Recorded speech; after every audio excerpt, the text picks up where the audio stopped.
Alors, je ne sais pas si vous savez, mais il n'y a pas de sanglier à Madagascar. Il y a des potamochères, qui est son cousin très très proche. Il ressemble très fort à un sanglier, même si son nom rappelle celui du phacochère africain. Conte, légende, je raconte, et vous écoutez. Le potamochère et le caméléon, c'est une fable mérina. Un jour, le potamochère et le caméléon, en quête de nourriture, se rencontrèrent au bord de la rivière. Le potamochère demanda au caméléon d'où il venait et où il se rendait. Je vais chercher de quoi manger, répondit le caméléon. Et le potamochère répliqua. Ah, comment peux-tu espérer trouver de la nourriture, toi dont le corps est si faible et la démarche si lente? Tu as tort de t'aventurer ainsi.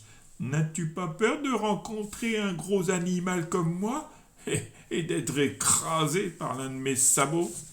Tu as raison, répondit le caméléon, et tout ce que tu as dit sur moi est fort juste. Mais, petit comme je suis, j'ai besoin de très peu de nourriture. C'est pourquoi je me procure assez facilement ce qu'il me faut. Le sanglier, étonné, ne trouva rien à répondre, et le caméléon ajouta. Si tu veux, faisons un pari. Ne crois point toutefois que j'ai l'intention de porter un défi à plus fort que moi. C'est un simple jeu que je te propose. Soit, accepta le potamochère, puisque tu as cette audace malgré ta petite taille, je ne reculerai pas, moi qui suis grand et fort. Mais, dis-moi, quel pari allons-nous faire? Tout ce que tu voudras, proposa le caméléon. Ils décidèrent de faire une course. Et celui qui arriverait le premier au pied d'un baobab situé assez loin serait le gagnant. Je suis prêt, dit le potamochère. Attends encore un peu, dit le caméléon, que je me prépare. Et pendant ce temps, il se prépara à sauter en douce sur le dos du potamochère.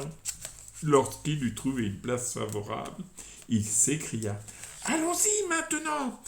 En même temps, il sauta sur le dos du potamochère qui partit à toute blinde.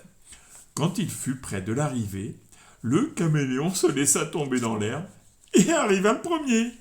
Le potamochère regarda en arrière, persuadé que le caméléon était encore très loin de là. « Ne regarde pas en arrière !» s'écria ce dernier. « C'est ici, devant toi, que je me trouve. » Le potamochère, très en colère, voulut recommencer le pari. Le caméléon accepta, mais employa la même ruse et arriva toujours le premier. Le potamochère, de plus en plus furieux, déclara « Aucun animal ne m'a encore vaincu.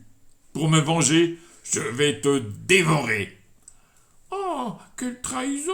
dit le caméléon. « N'avions-nous donc pas fait un pari tous les deux ?»« Je ne m'en souviens pas, grogna le potamochère, et je veux te manger. »« Alors, permets-moi au moins d'aller voir ma famille une dernière fois, car ce n'est plus un jeu que tu veux faire, c'est une affaire beaucoup plus grave. »« Va donc, répondit le potamochère, je t'attends ici. » Le caméléon partit, et en chemin, il rencontra le bulbul, Tchinchina, un petit oiseau rouge, et lui dit « Je suis en lutte contre le potamochère. Veux-tu m'aider, toi qui es un ami secourable ?»« D'accord, répondit le bulbul. Si tu veux avoir confiance en moi, je serai sur le verrou, une herbe très haute pour surveiller. » Le caméléon vit ensuite le kiboubou, la perdrix, et lui demanda le même service. Le kiboubou promit son aide et signala qu'il serait dans le fossé pour surveiller la bagarre.